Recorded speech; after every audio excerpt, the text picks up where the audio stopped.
Oi pessoal, tudo bem? Eu vou começar aqui a apresentação do, do seminário de máquinas elétricas. A gente ficou com características construtivas do motor de indução. A minha equipe sou eu e a Laiana e vamos lá. Os tópicos que a gente vai descrever um pouco são grau de proteção, vedação, pintura, resistência de aquecimento, sistema de isolação, motores de indução monofásicos, que são MIN, e os motores de indução trifásicos, MIT. Sobre o grau de proteção, eles são regidos pela ABNT, a NBR IEC 60529 e a ABNT 60034 dígito 5. O IP, ele significa índice de proteção. Esse índice, ele tem um par de números e cada um representa uma proteção específica. O primeiro número, ele representa proteção contra corpos sólidos e corpos estranhos, por exemplo, poeiras ou pontas de ferramentas que possam vir a danificar o equipamento. E o segundo número, ele é o nível de proteção contra entrada de líquidos. Aqui eu tenho as tabelas e que vai estar representando cada um dos números. Quando eu tenho um equipamento com IP, esse IP ele vai me dar dois números e cada um deles representa, como eu falei anteriormente, o grau de proteção de corpos sólidos e para água. O zero, ele representa um grau de proteção ínfimo, não tem proteção alguma. É como se o equipamento tivesse aberto, sujeito a poeiras, a corpos grandes também. Quando vem com o número 1, ele consegue proteger o equipamento de partículas acima de 50 milímetros. Quando eu tenho o número 2, ele protege o equipamento de partículas acima de 12,5 milímetros. O número 3 representa aqui pontas de ferramentas que são de até 2,5 milímetros, ou seja, em pequenas frestas ele consegue proteger, ele não deixa esse tipo de pontas, esse tipo de material adentrar no equipamento. Quando ele vem com o número 4, ele já representa uma proteção de partículas acima de 1 milímetro. No número 5, ele já consegue proteger contra poeira e não danifica. Ele consegue, mesmo que a poeira ela se deposite no material, ela não chega a danificar o equipamento. E quando eu tenho com o número 6, ele já deixa uma proteção mais elevada. Ele não permite que poeira entre no equipamento, de forma alguma. Aqui, no segundo número, quando vem com o número 0, ele não protege contra a água. Ele não tem nenhuma proteção contra a água. Com o número 1, ele consegue proteger de chuvas que venham perpendicular ao solo. Com o número 2, ele já consegue proteger quando os respingos vêm até 15 graus de inclinação. No número 3, ele consegue proteger um leque maior aqui de respingos que possam vir até 60 graus de inclinação. Ele protege tanto em cima quanto nas laterais. Quando vem com o número 4, ele consegue proteger de partículas de água que venham de qualquer direção, tanto de cima quanto de baixo. Com o número 5, ele protege de jatos de água com mais força. O número 6 protege também contra jatos de água de forma mais veemente. Quando vem com o número 7, ele já consegue proteger o equipamento em uma submersão, só que de pouco tempo. Agora, quando vem com o número 8, é imersão contínua. Ele é a prova d'água.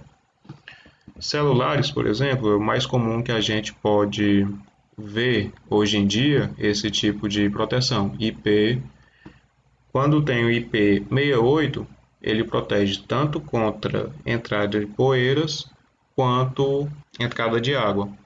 Ele pode ser submerso em água. Isso nos motores é bastante importante, porque dependendo da sua função, ele vai estar exposto tanto exposto à água quanto à poeira. Aqui essas letras suplementares. Quando vem com H, ele significa que é um equipamento de alta tensão. No M, é ensaiado contra efeitos nocivos no ingresso de água com aparelhos em movimento. S, ensaio contra efeitos nocivos de ingresso de água em condições estacionárias. No W, é indicado para uso em condições atmosféricas especificadas, aliás. Tipos de vedação em mancais. Essa vedação, ela protege, todos os tipos de vedação, protege contra a entrada de poeira e de água aqui na tampa do motor, aqui no mancal do eixo. Esse tipo de vedação é chamado V-ring. Ele é chamado assim por causa desse formato em V aqui. E essa parte com esse formato, ela é instalada para o lado de dentro do motor. Essa outra proteção aqui é W-Seal, que tem o formato de W, por isso o nome, e também faz esse tipo de proteção. Aqui, esse labirinto aqui. Ele é mais utilizado quando se tem um motor trabalhando em um ambiente com muita suspensão de pó. Ele tem esse anel aqui e nele tem esse labirinto aqui, e quando é instalado é colocado graxa nele para poder fazer essa vedação, impedindo que o pó, algum tipo de pó, de poeira, entre para dentro do motor. O retentor, ele é um anel. Esse anel aqui ele pode ter uma mola ou não, é um anel mais arrochado, digamos assim, que vai pegar essa parte aqui e deixar constantemente em contato com o eixo do motor. E também a proteção W3 Seal, que pega todos aqueles outros modelos e juntam em uma proteção só, tanto a V-ring, a labirinto, como a O-ring, que é esse daqui de retenção. Agora na parte de pinturas. Vedações e pinturas diferenciadas são usadas de modo a tornar a carcaça resistente a agressões que encontrará. Resistência de aquecimento. É utilizado para proteger o motor, quando desligado, de possíveis condensações de água quando este estiver inserido em um ambiente úmido. Esse tipo de proteção, esse tipo de resistência, ela é utilizada em regiões mais frias, quando o motor, geralmente no período da noite, que ele passa desligado, ele possa vir a acumular algum tipo de condensação na sua carcaça. Então, quando isso acontece, a gente usa essa resistência aqui que ela vai aquecer a carcaça, impedindo que ocorra a condensação. Aqui sobre pinturas, vedações e pintura diferenciada são usadas de modo a tornar a carcaça resistente a agressões que encontrará. Aqui eu tenho um plano de pintura do motor 212P. É como se fosse uma receita para fazer uma pintura de forma correta, para que essa pintura ela se torne uma camada de proteção a mais no, no equipamento, no motor. E essa proteção ela vai proteger principalmente contra intempéries do tempo. Por exemplo, para ambientes industrial marítimo, abrigado ou desabrigado, com alta contaminação de agentes corrosivos, como NSO2, que é o dióxido de enxofre, e o cloreto, e salinidade, podendo conter vapores ácidos e solventes, contaminantes sólidos e alta umidade. A composição dela aqui. Primeiro, o equipamento ele passa por um prime, que é para a superfície em aço e ferro fundido. Depois, uma segunda camada intermediária para a superfície em aço, ferro fundido e alumínio. E, por último, um acabamento, que é para superfícies em aço, ferro fundido e alumínio. Ou seja, quando eu tenho um equipamento de alumínio, eu não preciso usar o prime. Aqui é mais um exemplo para pintura, agora um plano de pintura de motor 202P. Ele vai servir para ambiente industrial e urbano, abrigado ou desabrigado, com contaminação moderada de agentes corrosivos como SO2, que é o dióxido de enxofre, cloreto, podendo conter vapores e contaminantes sólidos e alta umidade, indicado para aplicação em indústrias de papel e celulose, mineração e química. Bem, agora dando continuidade, a gente vai falar mais de alguns aspectos construtivos do motor e vamos falar desse sistema de isolação e classe térmica. O que é que essa classe térmica é responsável? Ela diz a temperatura máxima que o equipamento pode alcançar no seu ponto mais quente, quando ele está operando. Aí, ele tem uma temperatura máxima e essa temperatura máxima a gente chama de classe. Aí, essas classes, ela também, esse sistema de isolação, ele é responsável para impedir que o fluxo que passa pelas bobinas, né, não vá para nenhum ponto indesejado. Além disso, ela pode auxiliar na transferência de calor para o meio externo e evita com que as bobinas se degradem. Aí, quanto à proteção térmica, normalmente a gente usa termorresistências, como no caso dos termoresistor, do termistor, termostato e o protetor térmico. Às vezes ele pode estar vindo nos enrolamentos mesmo para estar fazendo essa proteção térmica. No caso, é bem comum a gente encontrar, no nosso dia a dia, encontrar esse tipo de aplicação em ventilador. Nos motores de ventilador, tem um termostatozinho no enrolamento das bobinas. Aí, quando ele abre, o motor para de funcionar e evita com que os enrolamentos do motor cheguem a queimar. Outro ponto importante é a gente falar sobre o nível de ruído. Quando normalmente um motor é construído, ele tem que atender a esses critérios de nível de ruído. E esses critérios são estabelecidos pela NBR 7565. Aí aqui ele, nessa tabela, que é a tabela da NBR, ele mostra relacionando a potência, a velocidade de rotação do motor com esses níveis de ruído que são emitidos. Aí a gente vai passar para as características que a gente mais vê, né? Que no caso essas características construtivas. Os motores de indução, todos vão ter carcaça, vão ter eixo, vão ter tampa, rotores e estatores. Tipo, as carcaças, como já foi visto lá nos planos de pintura, as carcaças geralmente elas são feitas de ferro fundido. O eixo normalmente vem feito de aço carbono. E aí, ele, dependendo do fabricante, dependendo do modelo, esse eixo ele pode estar sendo tratado para que seja mais resistente a esforço mecânico. As tampas, a gente vai ter 3 tipos. Aí vai ter a tampa dianteira, a tampa traseira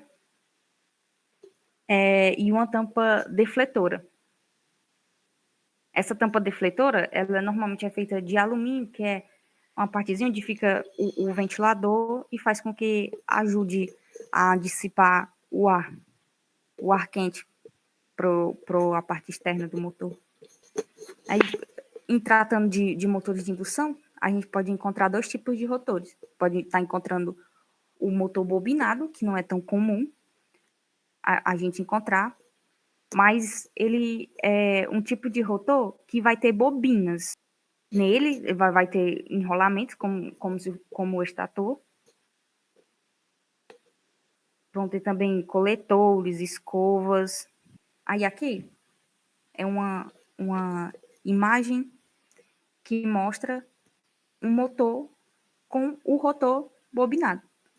Aqui você pode ver que dentro dessa parte do rotor, eles vão ter os enrolamentos, que também vão ser conectados. Outro tipo de rotor, que é o mais utilizado para várias aplicações, porque tem um processo construtivo mais simples, com esse tipo de rotor, eu diminuo o número de manutenções que possam ocorrer e, além disso, ele é uma alternativa mais barata entre os rotores e ele é feito da seguinte forma. É como barras de cobre de grande seção, aí são unidas numa extremidade por um anel de cobre ou então de bronze. Outra característica desse tipo de rotor, que não é necessário o isolamento entre o núcleo do rotor e essas barras, e o entreferro do rotor e o estator é muito pequeno para obter a máxima intensidade de campo. Aí aqui está sendo mostrado como é que é esse rotor do tipo gaiola. Ele é composto por três partes. Nós vamos ter o eixo, o núcleo, esse núcleo de chapas, podendo ser de cobre, mais comumente, e essas barras e os anéis que servem para prender. Esses rolamentos aqui são normalmente presos nas tampas dianteira e traseira, e essas tampas também têm essa função de dar sustentação para esses rolamentos que seguram o eixo. Aí aqui mostra outra imagem de como é esse rotor do tipo gaiola. Aí outra parte que compõe os motores de indução é o rotor, que também é dividido em 3 partes, que são esses enrolamentos, onde a gente vai receber os enrolamentos, no caso aqui o rolamento trifásico. Aí vai ter o núcleo magnético e vamos ter a carcaça. Aí aqui mostra como é feito o sistema de ventilação. Visto que as partes construtivas são o quê? É a carcaça, é o rotor, é o estator, são as tampas, aí tem aqui o ventilador. Essa tampa defletora, essa partezinha de trás, onde está saindo aqui as setas brancas, que é que faz com que impulsione o ar quente e empurre ele para as aletas. É um auxiliar desse ventilador, dessas hélices. Então, ela manda esse ar quente para a parte da carcaça, onde vai ter as aletas, e vai dissipar para o ambiente externo. Aí está mostrando um esquema construtivo de um motor de indução monofásica. Vendo aqui pela imagem que, nesse caso, desse motor, desse NEMA IP21, ele se trata de um motor com rotor bobinado. Aí vai ter as tampas, tampa traseira, a tampa dianteira, os rolamentos. Lembrando, ó, que aqui dá para a gente ver onde na tampa a gente coloca o rolamento que prende o eixo, que é uma parte do rotor, né? A última parte, onde a gente faz a conversão da energia elétrica em energia mecânica. Aí um ponto interessante do motor monofásico, motor de indução monofásico, é que a gente sabe que a gente precisa de um capacitor para tornar o campo pulsante, que é uma característica de um motor monofásico, em um campo girante. Então, nos motores de indução monofásico, a gente vai ter ainda uma parte que vai receber esse acoplamento aqui onde vai ser colocado o nosso capacitor. Aqui é um modelo de motor da WEG também, em que mostra a carcaça aqui de ferro fundido, aqui a caixa onde vai receber os capacitores, as tampas que compõem o sistema de ventilação. E aqui está mostrando um aspecto de vedação Vering, que foi exposto anteriormente. Aqui a gente trouxe essa placa para a gente identificar alguns dos parâmetros que já foram falados. Ó, tem o grau de isolação, que é do tipo B. Se o grau de isolação é da classe B, significa que em operação o motor pode ir a temperatura de 130 graus Celsius. O nosso grau de proteção é IP21 e a nossa temperatura ambiente de 40 graus Celsius. Essa temperatura ambiente aqui, ela é determinada por norma. Aqui são outros modelos de motores monofásicos, onde a gente pode estar, onde está observando aqui o grau de proteção, que vai ter o sistema de ventilação interna, e que esse sistema de ventilação interna é parte da carcaça, do ventilador, que é uma das partes que compõem os motores de indução. Vamos ter as cores de tinta e as classes de isolação. Para ambos, o tipo de isolação é da classe B. O motor de indução trifásico vai seguir basicamente o mesmo esquema que a gente viu no motor monofásico, de indução monofásica. Qual a diferença? Aqui a gente vai ter a caixa de ligação e, claro, não vai ter nenhum campo para colocar capacitor, porque aqui, nesse caso, não se faz necessário. Aqui, o rotor que a gente está vendo é um rotor do tipo gaiola, que é o mais comum ser usado. Vendo as tampas, tanto a dianteira como a traseira, a tampa defletora, o ventilador, essa caixa de ligação, a carcaça que abriga o rotor. Pois bem, aqui a gente está mostrando um tipo de motor da WEG, em que ele tem uma carcaça, diferentemente daquele ferro fundido branco que a gente já tinha falado, que era mais comum os motores ser construídos, a carcaça dos motores ser construída com ele.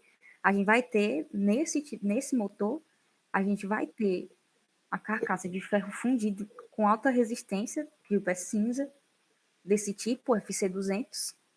Esse é um tipo de material que é normatizado para motores que são à prova de explosões. Outro ponto interessante desse motor, que é um pouco diferente dos mais comuns que a gente conhece, é que nesse caso a gente vai ter uma caixa de ligação. Uma caixa de ligação diferente, que ela vai ter ela vai ter mais dois compartimentos, fora a parte que recebe os alimentadores, a gente vai ter os compartimentos que podem estar recebendo a proteção térmica e ainda uma caixa para colocar uma resistência de aquecimento. A tampa defletora, nesse caso, ela vai ser, desse modelo, ela é feita do mesmo material da carcaça, de ferro fundido cinzento. E normalmente, nos motores mais convencionais, a gente tem a carcaça de ferro fundido e a tampa defletora de alumínio. Aí, tipo, o sistema de ventilação desse motor também, ele ajuda com, com a redução dos níveis de pressão sonora, que são aqueles especificados que a gente viu naquela tabela da NBR 7565. Aí aqui é o nosso questionário. Fazendo uma recapitulação rápida, a gente viu as partes construtivas do motor, que compreendem o estator, o rotor, a carcaça, as tampas, o sistema o ventilador, compreende também a, a nossa caixa de ligação. E aqui nas questões, pelas tabelas que foram apresentadas no começo, dá para ser feita essa determinação de que tipo de proteção esse modelo de motor tem. As partes responsáveis pela ventilação do dispositivo também foi mostrada. As diferenças entre os motores trifásicos e monofásicos, e mesmo os ambos sendo de indução. O papel da resistência de aquecimento. E aqui, pegando esse motor, a gente pede para vocês identificar cada uma das partes construtivas aqui dele. Aí é só colocar uma correspondência do número com o que significam. Essas foram nossas referências que a gente usou na construção desse trabalho. Obrigada, pessoal. Essa foi a nossa apresentação.